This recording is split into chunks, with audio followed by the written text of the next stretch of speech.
Agora, se as articulações estão complicadas aí para o governo federal, pelo menos na CPMI dos atos de 8 de janeiro, a coisa tem dado certo para a base governista, né, Rafael Procópio? Boa tarde para você.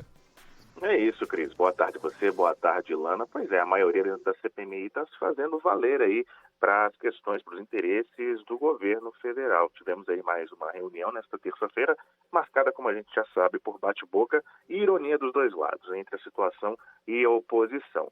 E algumas convocações aí já foram definidas nessa reunião desta terça-feira. Tem alguns nomes que a gente já esperava, né? Alguns que já foram, inclusive, convocados pela comissão aqui, pela CPI distrital aqui da capital do país. Esses nomes são o ex-ministro de Segurança Pública e ex-secretário aqui do DF, Anderson Torres, o ex-ministro da Defesa e vice na chapa de Bolsonaro no ano passado, estamos falando do general Braga Neto, o ex-ministro do Gabinete de Segurança Institucional, Augusto Heleno, e o ex-ajudante de ordens de Bolsonaro, esse que tem sido bastante, que tem um nome bastante aí falado no noticiário nos últimos tempos, Tenente-Coronel Mauro Cid. Alguns requerimentos de convocação também foram negados, principalmente aqueles que vieram da oposição. Um desses nomes é do ex-interventor na Segurança Pública aqui do DF, Ricardo Capelli, e do ex-ministro do GSI, já durante o governo Lula, o general G. Dias Gonçalves Dias. Nós vamos ouvir agora uma fala do presidente dessa comissão, que é o deputado Arthur Maia, que ele falou que, logo depois dessa reunião mesmo, que algumas informações que já foram coletadas desde esse fato, desde o 8 de janeiro, podem ser úteis e que alguns casos de sigilo devem ser revistos. Inclusive, tem uma reunião agora do deputado com o ministro do STF, Alexandre de Moraes. Nós vamos ouvir um trechinho dessa opinião dele. A minha opinião é que os processos, os inquéritos que estão sob segredo de justiça e que estão em andamento e a publicização poderá acarretar um prejuízo para a investigação, eles merecem um sigilo maior. Aqueles que já estão ultrapassados no tempo, estão ainda sob sigilo, não há motivo para que sejam mantidos em sigilo.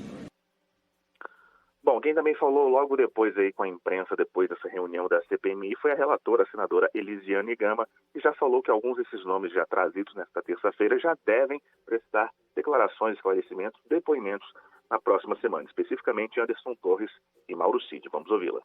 Nós tivemos hoje já a aprovação desse requerimento. Eu acho que o resultado de hoje foi um resultado muito promissor, deixou muito claro que o alinhamento e aquilo que foi colocado no plano de trabalho será seguido a partir dos relatórios de fato que foram, melhor, dos requerimentos de fato que foram aprovados, e eu acredito que nós deveremos estar ouvindo na semana que vem logo o Anderson Torres e o Mauro Cid, porque eu vejo que são dois nomes que têm uma relação muito direta com os fatos.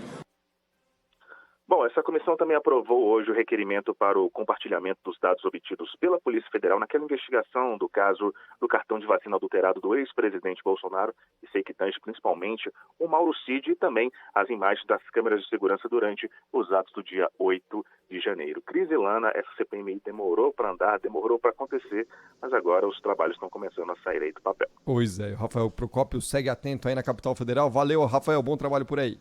Valeu, pessoal. Valeu, Rafael. Ilana, a oposição bateu o pé para instalar a CPMI, só que não está conseguindo espaço hoje, nada, né? Não conseguiu nada, o que os nomes que a oposição defendia ali para serem ouvidos pelos parlamentares, nada passou, tudo ficou com base de apoio ali do governo, ou seja, a coisa vai se costurando da forma como o Planalto bem gostaria nessa CPMI dos atos de 8 de janeiro, né? Relativamente previsível, né, Cris? Quando se fala maioria no plenário, é claro que eles não vão querer convocar o atual ministro da Justiça, Flávio Dino, para dar explicações da CPI do 8 de janeiro.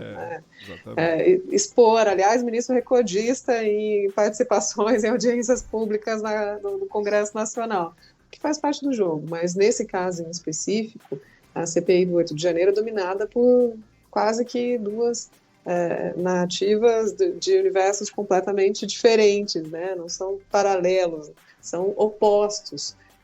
A tentativa da oposição ao governo Lula é de dizer que Flávio Dino, que G. Dias, que eles sabiam e propositalmente silenciaram, agiram com omissão para que a culpa fosse jogada em Jair Bolsonaro. Então, é uma teoria da conspiração difícil de tirar provas ali numa briga, num calor da discussão que é uma CPMI.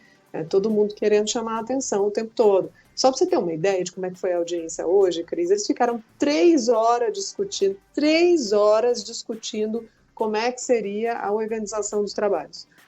Cada um querendo chamar mais atenção que o outro, para decidir se iam votar os requerimentos em bloco, se iam votar em sequência, se iam votar pelos mais importantes, pelos menos importantes, se eles iam abrir a sala cofre que tem os documentos sigilosos, se seriam digitalizados, aí pede para colocar os documentos sigilosos na nuvem, para que todos possam ter acesso.